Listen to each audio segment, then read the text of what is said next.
Good morning and welcome to Filey Library. I'm Simon Murgatroyd, Alan Ayckbourn's archivist, creator and curator of the Playwrights website and author of Unseen Ayckbourn. And I'd just like to say thank you to North Yorkshire Libraries for inviting me and to Angela for asking me to come today. It's a delight to be here. I'm here to talk about Alan Ayckbourn and his rise from actor to artistic director from 1957 to 1972. And it's a phenomenal journey because in just 15 years, he makes this extraordinary rise to running the Theatre in the Round at the Library Theatre in Scarborough from just coming in as a stage manager. I'm going to cheat though, to begin with. We're actually going to go back to 1956 to set the stage for what is to come. In 1956, Alan Ayckbourn leaves Haileybury College at the age of 17, and he is intent on becoming an actor. And his careers advisor doesn't think much of that. He says, you'd be stupid to go into theatre. It'll be a waste of your talents.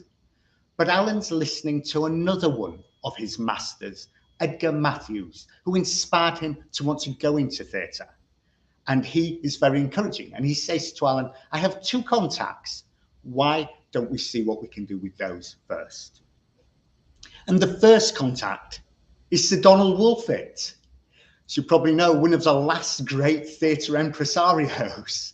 Most people would aim to end their careers working with someone like Wolfett. Alan begins his career there. And Edgar Matthews contacts Wolfett and says, I have a young man who's interested in theatre. Can you do anything?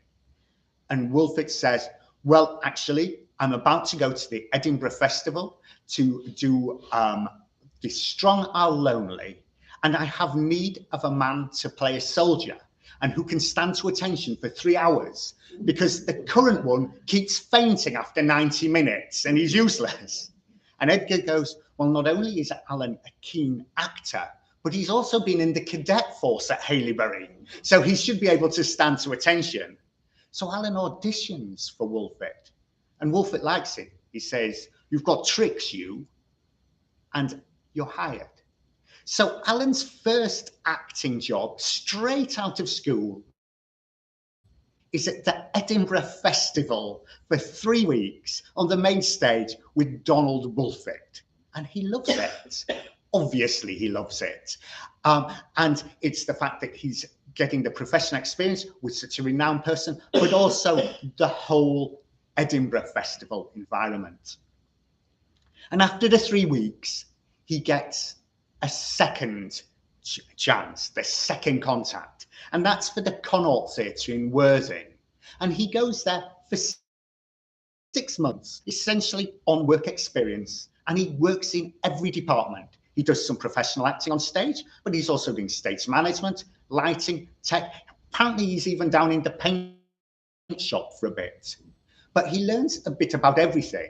And this is intriguing because when he becomes artistic director in Scarborough eventually, he will encourage the people who work for him to learn about every side of the theatre. That the more you know about the theatre, the environment you're working in, the better that community will be. That takes Alan to 1957. And Alan, in 1957, ends up in the Leatherhead Theatre Club, which is already making a name for itself as quite an important part of British theatre history. And he's there doing some professional acting and mainly stage managing. And while he's there, his stage manager says to him, do you fancy a trip down to London?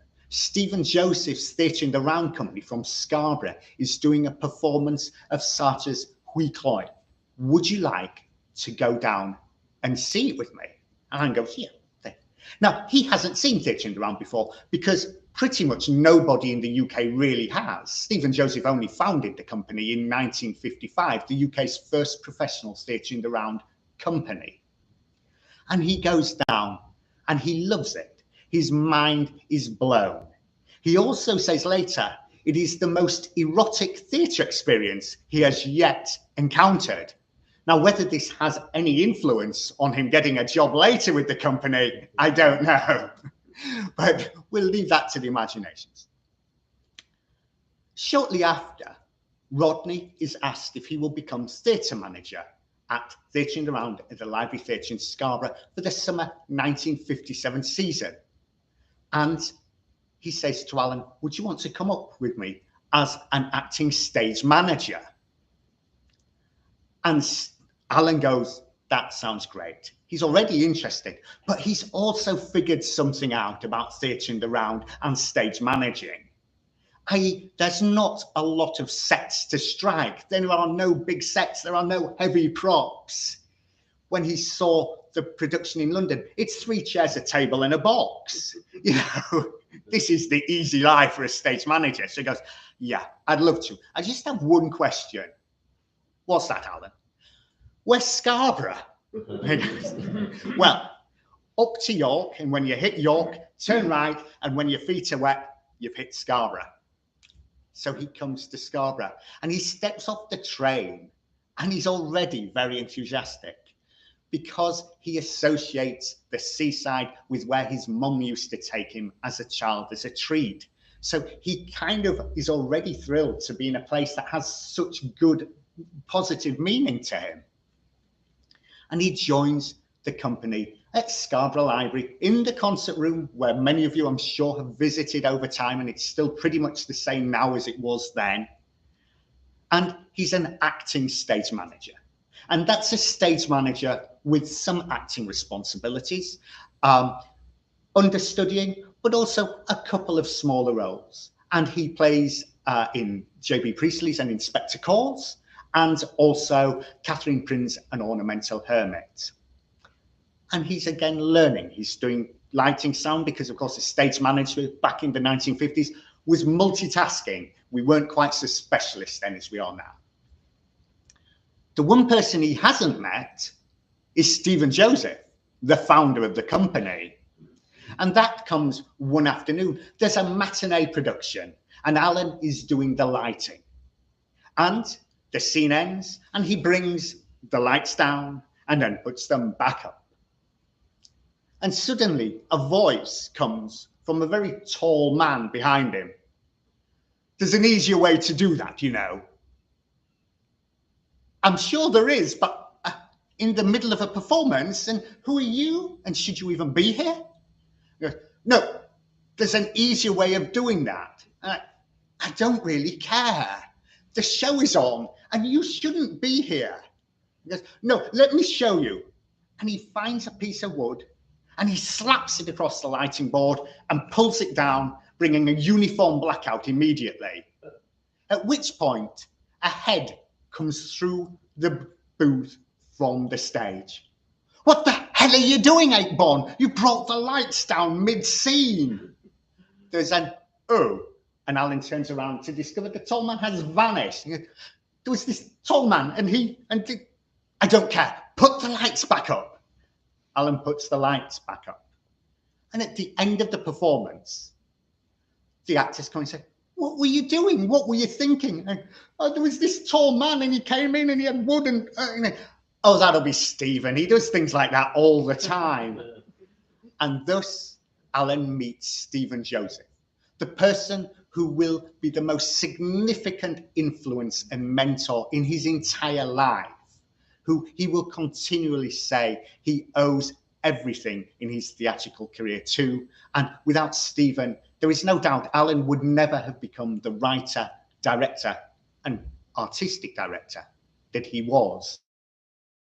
They form a very close friendship, and Stephen is almost a father figure to Alan. So that's 1957, and Alan is an actor. So he's on the path.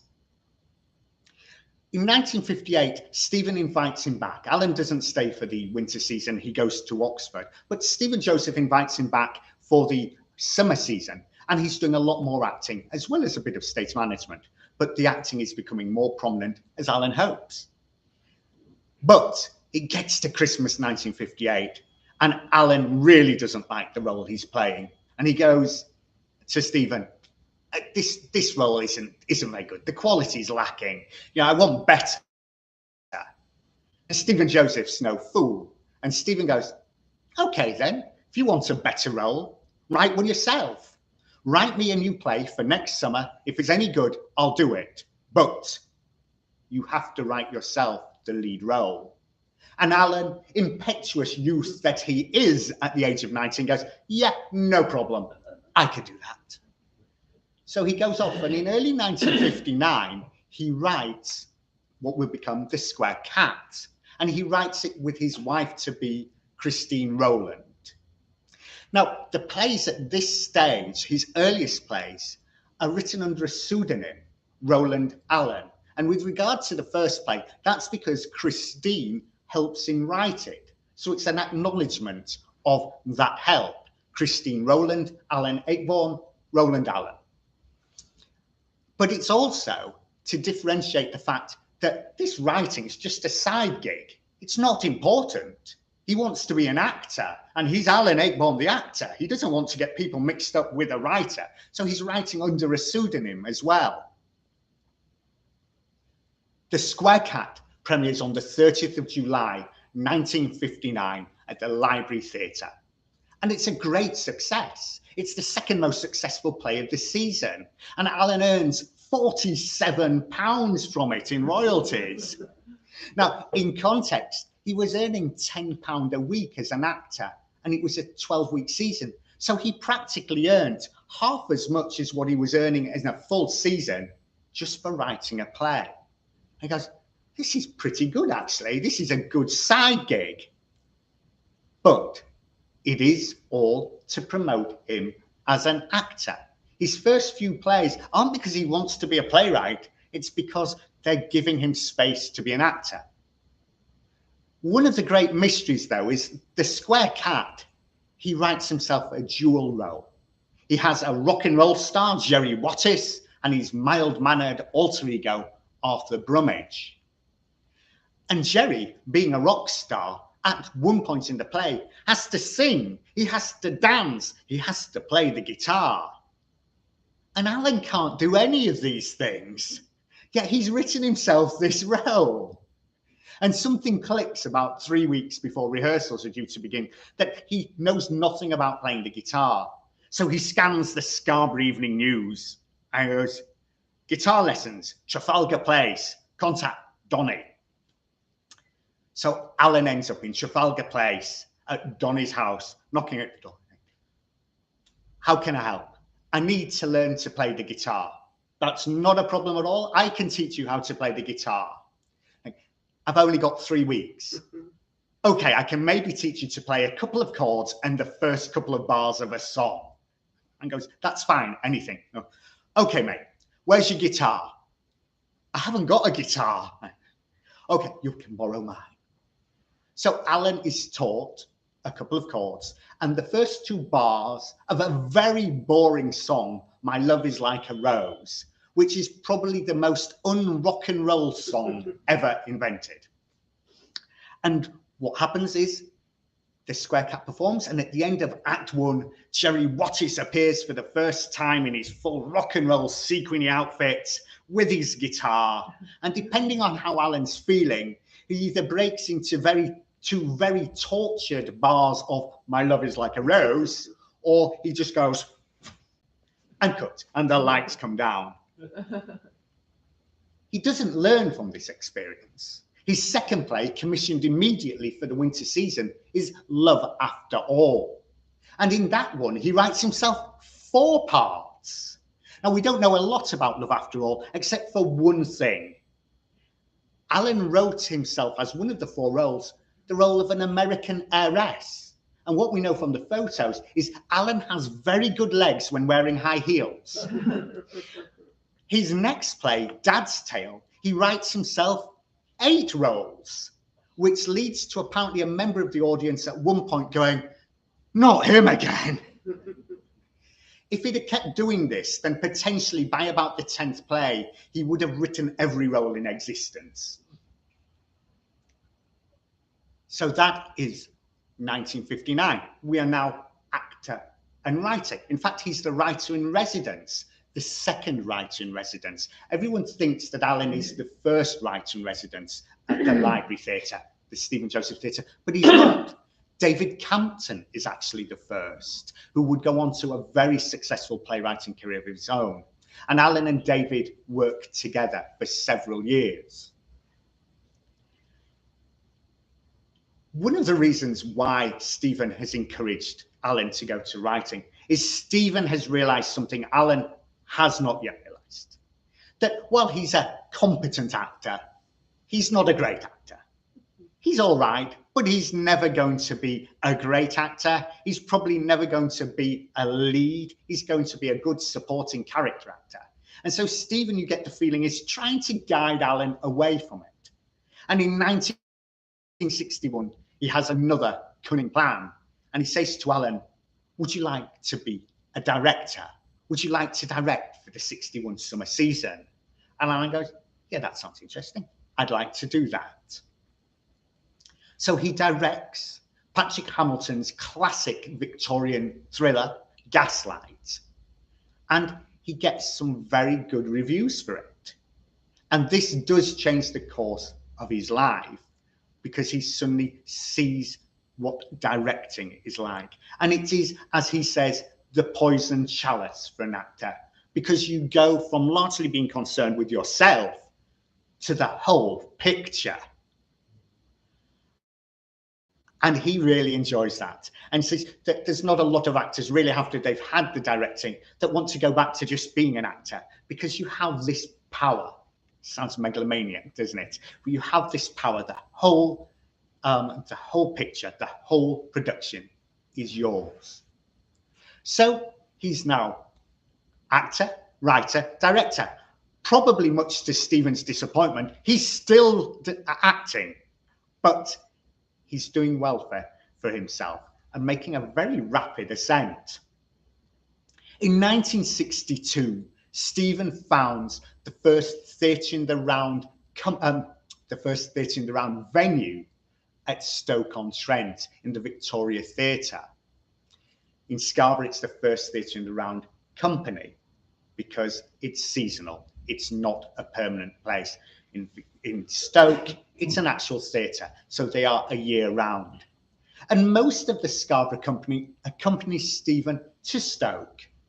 And it leaves Scarborough in quite a precarious position for many years. For about a decade, it does struggle. Alan goes over to Stoke, and the artistic director is Peter Cheeseman. And Alan is writer, director, actor, and essentially second in command to Peter. So he's starting to learn how to run a company. He's learning from Peter and Stephen Joseph, who isn't there an awful lot at Stoke, because he's got to keep running Scarborough, he's running Stoke, and he's also in Manchester, at the University of Manchester, where Stephen would go on to found the UK's first drama department. It's this continual path upwards. In 1963, he writes Mr. Whatnot, and the London producer, Peter Bridge, comes to Stoke and he sees it and goes, I'm optioning this for the West End. And this is very exciting, because an awful lot of people tell Alan, you've made it. This is it. You are going to be huge. Your play is going to the West End. And Alan decides to retire as an actor in 1964. Stephen Joseph probably doing a little dance to go, finally, because he's going to go down to London and he's going to follow his first West End hit, Mr. Whatnot, because it's going to be a hit. He's been told it will be. Mr. Whatnot opens in the West End with Ronnie Barker in one of the lead roles, already making a name for himself on television. And the play is a disaster. It receives some of the worst, most excruciating reviews he will ever receive in his career. The play runs for just 2 weeks before being pulled. Now, everyone tends to think that Jeeves is Alan's great West End disaster, and it is financially and in scale, but at least Jeeves ran for a month. Mr. Whatnot 2 weeks. And this devastates Alan. He says, I'm giving up writing, I'm giving up theatre, I don't want to do it anymore. This is just awful. And he phones his agent, Margaret Ramsay, or Peggy as she was more famously known, and he calls her to tell her of his despair. She happens to be in a meeting at the time with Alfred Bradley, who is a renowned radio drama producer based in Leeds. And he is continually looking out for new drama and upcoming talent in the north of England. He leads a sort of northern writing revolution and has made a hell of a name for himself. He's doing very, very well. And he's having this meeting with Peggy when Alan phones and interrupts it. I can't do it anymore. I don't want to write. I don't know where my life is going. And Alfred's seeing this conversation and his time is running out. And he goes, tell the boy to give me a ring. There is an article in this job advert in The Spectator telling him to buy The Spectator, apply for the job, and we'll sort him out. Just get him off the phone. So Peggy tells Alan this. Alan goes, okay, that's fine. And the phone goes down. And Alfred, who's probably most of the meeting with Peggy has now gone, is relieved that he can finally get some time. Alan applies for the job and gets it. It's for a radio drama producer at the BBC. Now, this tends to be ignored quite a lot in Alan's life and career, that for 5 years he works at the BBC as a radio drama producer, working with one of what Alan dubs his guardian angels in Alfred, another person who is incredibly influential on his life. And Alan learns a lot here. He goes in, he's never worked in radio before, he's never done anything in radio before other than listen to it. But Alfred says to him, you are my assistant. Basically, there are so many scripts now coming in from the north of England, I can't get through scripts. Evaluate the scripts. You're going to get back to the writers, both positively and, if necessary, with some positive criticism. You're going to have to learn how to handle writers and their disappointment, as well as offering to make some. Then you're going to produce the plays. You are going to organize the casting, the company, rehearsal rooms, studios. Then you're going to edit and produce the plays and get them out. And Alan knows none of these things. But he's a very, very ambitious young man, and he knows to ask people to help, and he gets some great people who are teaching him and helping him. He knows how to delegate, and he learns incredibly quickly. In the first year alone at the BBC, Alan produces 50 scripted radio dramas that are broadcast. From a standing start to that, 50. It's estimated in his 5 years at the BBC, he does more than 250 scripted radio dramas. And he's learning everything that is going to become quite useful when he eventually becomes an artistic director.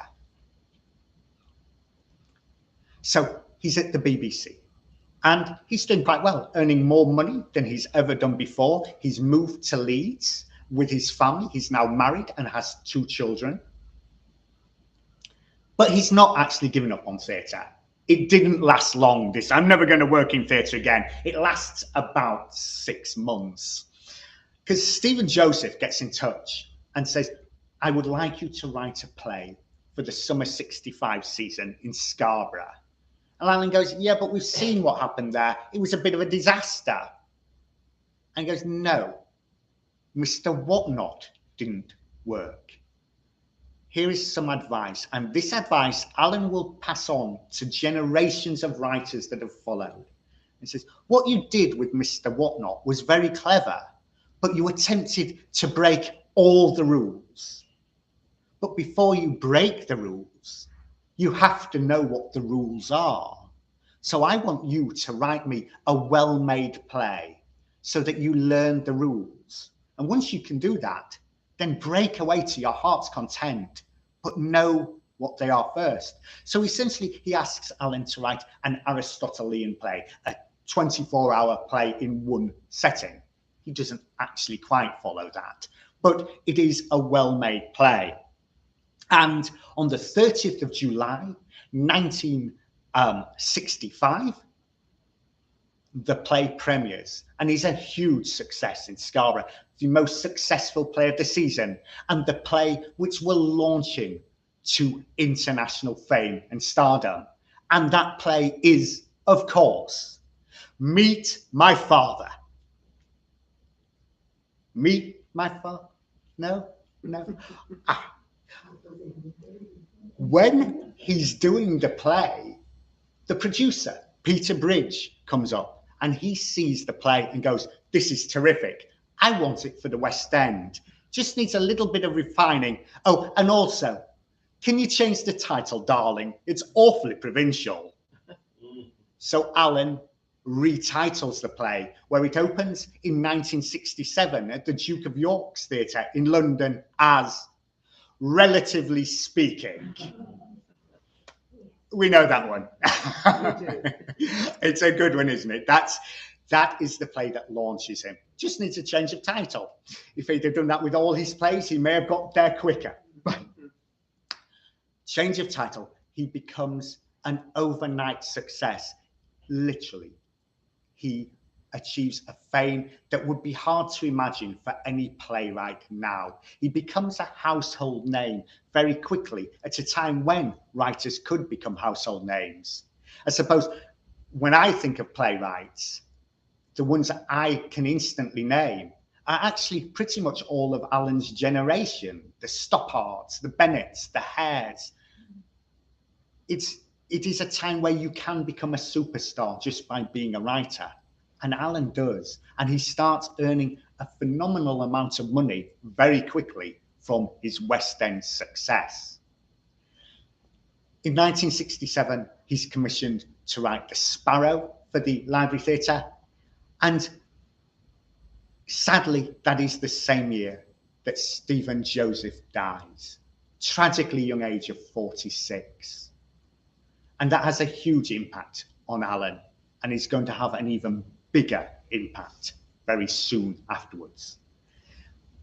Alan's still at the BBC, but as we said in Scarborough, since 1962, it has been struggling. All of its money went to Stoke initially, all the Arts Council subsidy, all its grants. So it is a theatre just doing summer seasons, 12-week summer seasons. And between 1967 and 1972, every summer they appoint a director of productions to run it for that summer season. There is no overall artistic director because it's only seasonal. And in the first 2 years, 67 and 68, it's Rodney Wood, the man who brought Alan to Scarborough in the first place. In 69, they approach Alan. He's on the board of Scarborough Theatre Trust. And they say, "Will you do it? We can't afford to pay you, and we know you're working at the BBC, so in effect you'll be moonlighting for us," which is a bit naughty. But, you know, can you do this? And Alan goes, "Yes, I would love to." And he runs the season. It's a very successful season. It includes the world premiere of his play, How the Other Half Loves. That will go to London the following year, when Alan is asked again to be director of productions and accepts. Now, here's the interesting thing. Relatively Speaking and How the Other Half Loves are huge, huge West End successes. And any regional theatre that commissions a play and it then goes to London within a period of time earns royalties, obviously. Alan arranges for the Library Theatre to receive more than would normally be guaranteed, about double. So the theatre is benefiting quite considerably from Alan's success, and it needs it because it is finding it hard to fund itself. The money that's keeping it going is probably Alan's royalties from London. And you can imagine this is starting to have an effect on the members of the Scarborough Theatre Trust board. In 1971, Alan turns down the offer to be director of productions because How the Other Half Loves is going to Broadway with Phil Silvers in the lead role, Sergeant Bilko fame. And Alan says, I'm going over to watch this because it's my first Broadway play. Of course you're going to go over. He does come back to Scarborough to direct the world premiere of Time and Time Again. But that year, he chooses not to be director of productions, which must have made the board feel a little shaky again. 1972, he comes back and they say once more, will you be the director of productions for the summer? And Alan goes, yes. And that summer he writes Absurd Person Singular, one of his most successful plays ever. It will go on to have the longest single run of any of his plays in the West End. And will obviously be generating a fair amount of royalty income for Scarborough. And I think they realise this. Alan is at the point where he is a household name.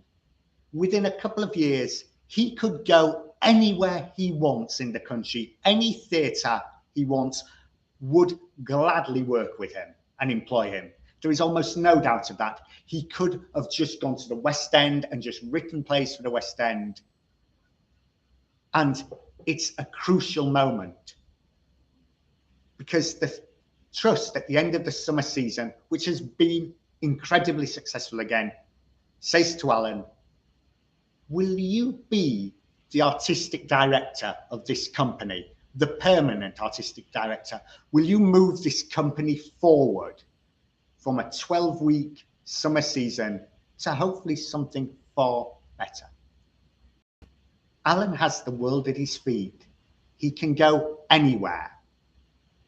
And what does he do? He says, yes, I'll stay in Scarborough in a regional theatre doing a 12-week summer season, and I will take over and become the artistic director. And he holds that position for 37 years. That is one of the longest serving artistic directors in the UK historically. He will, within 2 years, make it essentially a year-round company. There are winter seasons, there are summer seasons, they begin touring. In 1976, he moves the company to the Stephen Joseph Theatre in the Round at Westwood, where it becomes a proper year-round company in its own building. In 1996, he will move the company to the Stephen Joseph Theatre, where it still is today. The first purpose-built home for the company in the town's former Odeon cinema. And Alan frequently has said that that is the proudest moment of his professional theatrical career, moving the company into the Stephen Joseph Theatre.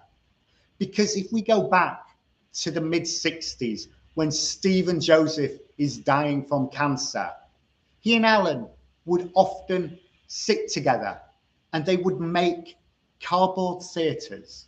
They're perfect theatres in the round. They would discuss what the perfect home for a theatre in the round company would be. They would build it in their heads and in cardboard together. And Stephen never saw that. But 30 years later, that dream would be realised. So that is the how. But why? Why does Alan choose to become artistic director? And perhaps it all goes back to that moment, to that one person, Stephen Joseph. For if Stephen Joseph hadn't been there, Alan wouldn't have become a writer, encouraged to write new plays and push boundaries. He wouldn't have become a director. He wouldn't have felt that he needed to step in and become the artistic director. It's not a debt, I don't think. It's Alan thinking, this man has done extraordinary things for me, and I want that legacy and memory to stay and to survive, and I want to do the same for other people.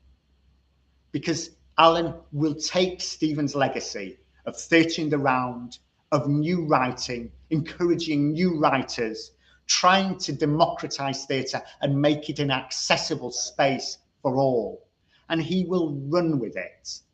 And he will do all the things that Stephen wanted, move it to the home that Stephen wanted, and keep all those principles Stephen championed going.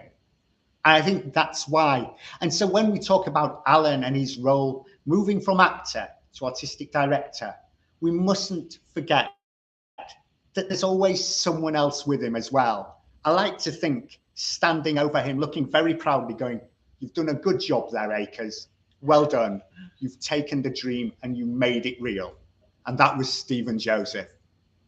Thank you so much for listening. I hope you've enjoyed this talk. It has been a pleasure talking to you. So thank you very much. We do have time for some questions. Do we have time for questions? That's taken less time than I thought, actually. It's never come in that short before. Please ask me some questions if you have any. I'd be delighted to answer anything at all. Yes. With the failure of Mr. Whatnot, did Alan become aware of any difference in writing for northern audiences and southern audiences, and how that might be received? Gosh, that's a good question. I don't think he's ever, certainly not at that stage, probably not. I think he needed to be just reined in a bit and said, stop. Mr. Whatnot, if you don't know it, it's a play where the lead character doesn't have any words. He's mute. He doesn't speak at all. And it's quite surreal. You'll have a tea party and suddenly it'll become World War I trenches with buns becoming grenades and being thrown. It's a bit weird. But later in life, yes, he does, because he has this desire that for people to realize that the best place to see an Alan Ayckbourn play is in the north, is in Scarborough, where it is done in the round with the company he wants, directed by him. And he has the view, he says, if I should be dumbing down, it's probably for London, because the audiences I get in Scarborough, they get it. The northern audiences are an educated theatre audience, probably also largely due to Alfred Bradley and all these amazing plays he was doing over the radio. He says that when they go down to London, they are not half as good. And it's almost as though we have to take them to the lowest common denominator, pretend they're farces or pure comedies. And of course, if we know Alan, they're not. The quickest way to kill an Ayckbourn play is to direct or play it as a straight comedy. It will be the most unfunny thing in the world. You play it truthfully and you get the humour from the situation.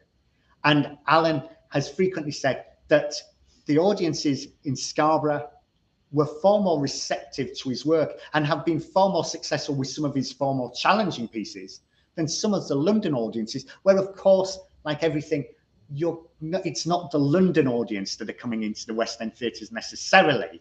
It is all the tourists and visitors and things. It's going, oh, I'm going to London, I must just go to the theatre. And perhaps they may not have been to much theatre before. So Alan, I think in his mind, always has thought that his northern audience is a better, possibly more intelligent audience, because they have always got it. And London has typically not treated his plays as well as he would hope. I mean, there've been very few ever done in the round, and they're all pretty much, written for in the round. So I don't know whether that answers, but it is a good question. I think later, yes, but not so much at Mr. Whatnot. I have a question from our online audience, from a gentleman, Mr. Michael Mooney. First of all, he says bravo. Thank you, Michael. He says, can you talk a little bit about Alan's recent stage/streaming acting? Did he enjoy it? Oh, right. So Alan retires as an actor in 1964, as we've said, when he leaves Stoke. And he doesn't really take to the boards ever again. But when COVID came, we were suddenly left with no theatres. And Alan had 2 plays scheduled to open the summer of 2020, and they were wiped out immediately. And I think he felt a bit lost. And he also knew we needed to do something to keep the theatres going. So he pulled a script off his shelf, because he has quite a few scripts that have been written but never produced. And he pulled it off, called Anno Domino. And he said to his wife, Heather Stoney, he said, we're going to do this. We're going to do an audio play of an Ayckbourn world premiere. There are 8 roles. I'll do all the male roles. You'll do all the female roles. And we'll record it. We'll stream it. And it can then go out as an Ayckbourn world premiere from the Stephen Joseph Theatre website for the summer of 2020, when, of course, we were all in lockdown. So he does this. He's always loved sound effects and sound editing. And this was like having a toy box. He's going to play with all these tools. And he records in about 2 months. It goes out in June 2020. It's actually the first, we believe, world premiere of a play that goes out that summer during COVID. It gains attention around the world. Newspapers around the world come and are covering it.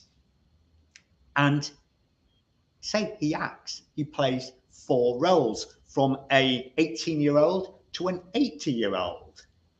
And I think he really enjoys it, actually. I think it's flexing some muscles he didn't really realise he still had.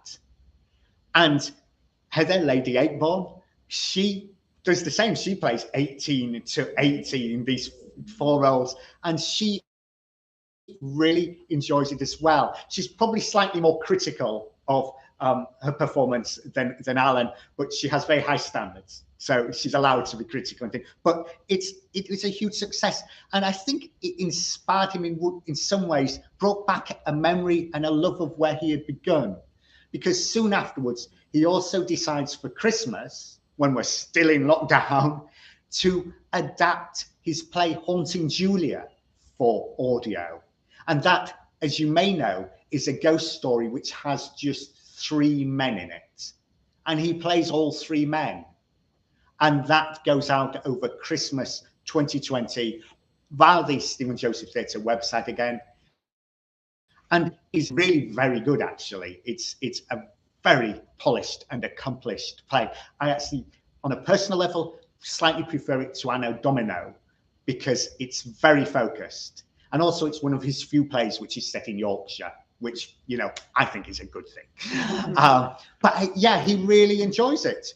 And he doesn't do any more until actually a month ago, when he appeared on stage in an acting capacity for the first time since, well, if we're being pedantic, since 1969, but really it's 1964. And he took a role in a rehearsed reading of the play that was cancelled for COVID, Truth Will Out. And they did it as a fundraising rehearsed reading at the Stephen Joseph just a month ago.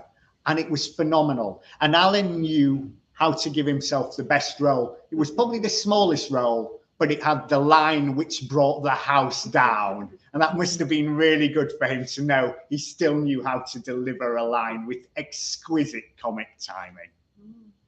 So I hope that answers your question, Michael. Hello from Farrington, New Jersey.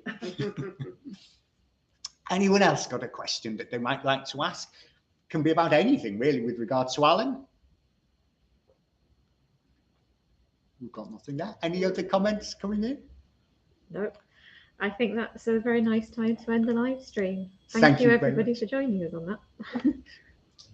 Thank you very much. It's been a pleasure. Thank you. Thank you.